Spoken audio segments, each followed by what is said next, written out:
Hi friends, welcome back to our channel LFM. So ఈరోజు నేను ఏంటంటే చికెన్ బిర్యానీ ఎలా ప్రిపేర్ చేయాలో మీకు చూపెట్టేయాలనుకుంటున్నాను. నేనైతే ఇక్కడ 1 kg ఆఫ్ చికెన్ తీసేసుకున్నానండి. ఇందులో నేను యాడ్ చేసేసి ఏంటంటే కారం, గరం మసాలా, ధనియాల పౌడర్, అల్లం వెల్లుల్లి పేస్ట్ కొంచెం ఎక్కువగానే తీసేసుకోవాలి నాన్ వెజ్లో.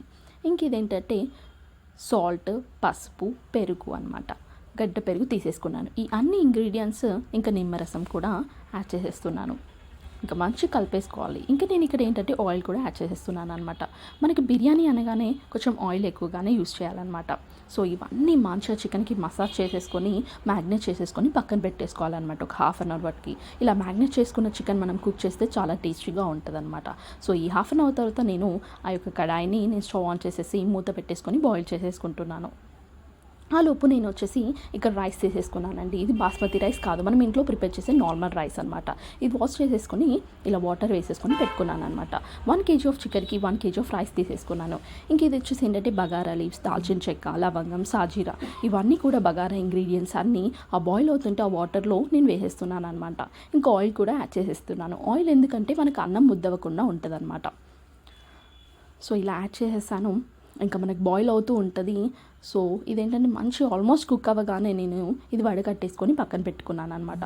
మనకి బాస్మతి రైస్ కంటే ఈ రైస్ చాలా బాగుంటుందండి. చాలా టేస్టీగా ఉంటుంది, తీయగా ఉంటుంది అనమాట. సో బాస్మతి రైస్ అంతగా అనిపించదు బిర్యానీకి, కానీ ఈ రైస్ మాత్రం చాలా బాగుంటుంది. ఇంక ఇది వచ్చేసి ఏంటంటే ఫ్రైడ్ ఆనియన్స్ అండ్ మిర్చి అనమాట. నేను డీప్ ఫ్రై చేసి పెట్టుకున్నాను. రెడ్డిష్ బ్రౌన్ రాగానే డీప్ ఫ్రై చేసుకున్న ఆనియన్స్ అండ్ మిర్చిస్ని పక్కన పెట్టేసుకున్నాను. ఇంకా మనము మూత తీసి చూస్తే ఇక్కడ మనకి చికెన్ అనేది పర్ఫెక్ట్గా కుక్ అయిందనమాట. చూసారా? సో ఇప్పుడు మనం బిర్యానీ ప్రాసెస్ని చూసేద్దామన్నమాట. సో ఈ కుక్ అవుతున్న చికెన్ చూసారు కదా, ఇందులో నేను పైన వేసేది ఏంటంటే మొత్తం పుదీనా అనమాట. కొంచెం పుదీనా ఎక్కువగానే యూజ్ చేయాలి బిర్యానీ, ఎందుకంటే పుదీనా ఫ్లేవర్ అనేది బిర్యానీలో చాలా ఇంపార్టెంట్ అనమాట. సో ఈ పుదీనా వేసేసాను. ఇంకా ఫ్రైడ్ ఆనియన్స్ అండ్ మిర్చి ఉంది కదా, మనం డీప్ ఫ్రై చేసుకున్న ఆనియన్స్ అండ్ మిర్చి, అవి కూడా వేసేసాను. ఇంకా మనం వడగట్టేసుకున్న రైస్ ఉంది కదా, ఆ అన్నంని కూడా మొత్తం పైన వేసేసుకుంటున్నాను అనమాట.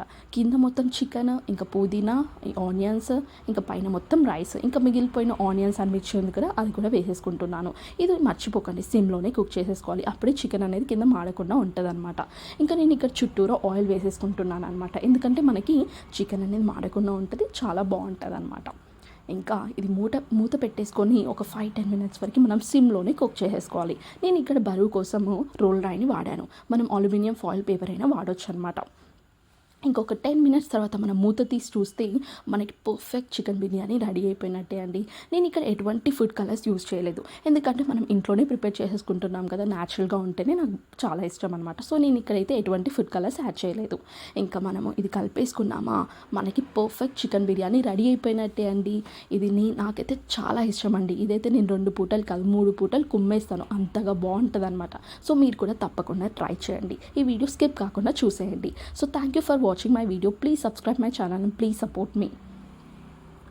సో పర్ఫెక్ట్ చికెన్ బిర్యానీ మన ముందుకు వచ్చేసింది. చూసారా? చూస్తుంటే మీకే తినాలనిపిస్తుంది కదా. సో మీరు కూడా తప్పకుండా ట్రై చేయండి అండి. Thank you.